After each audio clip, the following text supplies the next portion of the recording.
Don't forget to subscribe and leave a comment on this video saying I subscribed. Let's get into it.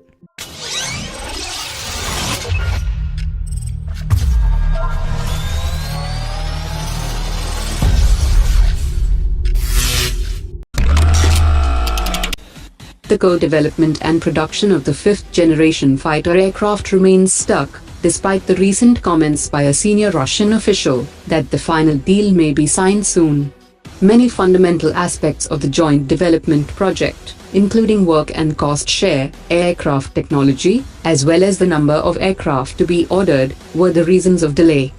While according to the original deal, Russia had to procure 250 Su-57, and India would procure 144 fighter jets, at a cost of around $30 billion by 2022.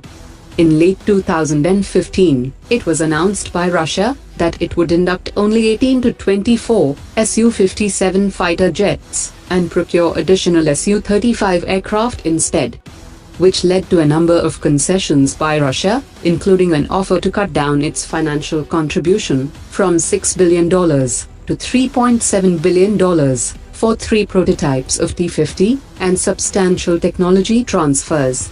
Because of the delays, the Indian Air Force has repeatedly expressed its desire to end the collaboration on the joint Indo-Russian stealth fighter project. A key Defense Ministry panel recently recommended that the defense spending should meet the global standard of 2.5% of the gross domestic product, as China spends 2.1% and Pakistan spends around 2.36%. Recently, Indian Army Chief has said that the focus is now on futuristic systems. The Army is bolstering its aviation wing with new helicopters, and the Army's air defense is also being strengthened. Also, against the desired strength of 45 fighter squadrons, the Air Force currently has 33 squadrons, which will further go down to 19 by 2027, and may further reduce to 16 by 2032. In terms of maritime security, China's increased activities in Indian Ocean has made it imperative for India to scale up investments in maritime security. India is looking at the procurement and installation of lightweight fiber-based armor plating in the cargo compartments of 7 Mi-17V5 helicopters under a national competitive bidding process. These helicopters are also used to carry the Special Forces of Indian Air Force. Last year, DRDO claimed to have achieved an armored panel solution for the light combat helicopter. Meanwhile, the Indian company, MKU Defence, has said that its advanced V6 armoring technology saves effective payload by approximately 40% in armored helicopters.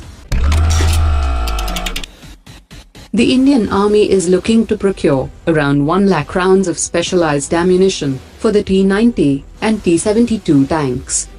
For the final approval, a proposal in this regard would be put up before the Ministry of Defence. The Army is planning to acquire the fin-stabilized, armor-piercing discarding sabot used by the T-90 and T-72 tanks. India's Border Security Force is all set to use speedboats on rivers in Jammu and Kashmir and in Punjab to plug in the loopholes in security.